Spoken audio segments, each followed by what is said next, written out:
Good morning guys. Ito magluto tayo. Meron tayo ditong 3½ cup na water. Then meron tayong asukal dark brown, 1 cup ng flour, 1 cup ng cassava flour.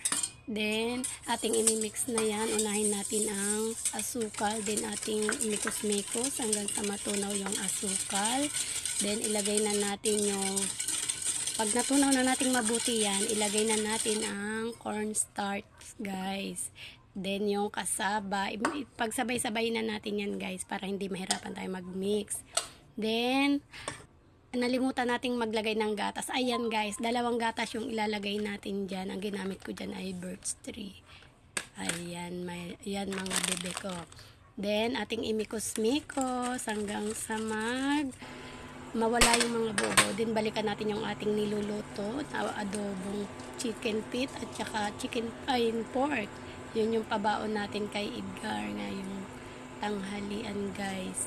Maaga tayong nagising 4 o'clock, kaya ayan, lulutuan din natin siya ng pang merienda. And then balikan natin yan maya maya at balikan naman natin yung ating ginagawa. Then lalagyan natin siya ng lihiya o lime. Yan yung ating ilalagay dyan, guys, para maging makunat yung ating ating kutsinta, kasing kunat ko, charot.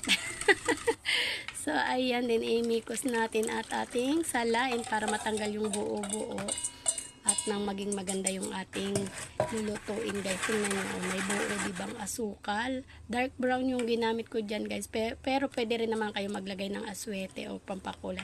Then lagyan natin ng oil yung ating molder.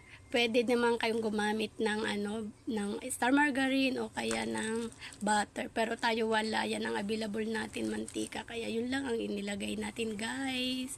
Then after nyan, lagyan na natin yung molder ng ating tinimplang pang kutsinta, guys. At meron na tayong nakahanda na tubig. At ayan na nga.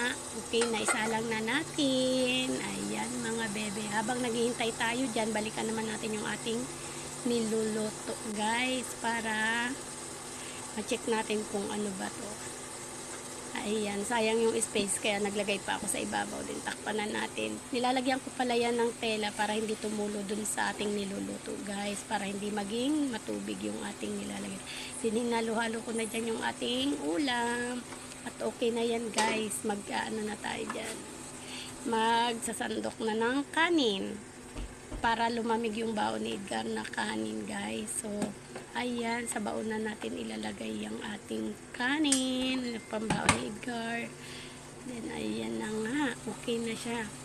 Then magsasandok na rin ako dyan ng ulam na baon ni Edgar. So ayan, dyan ko muna siya ilalagay para lumamig bago ko ilagay sa lagayan, guys, para hindi siya magpawis at nang tumagal ang buhay, charot.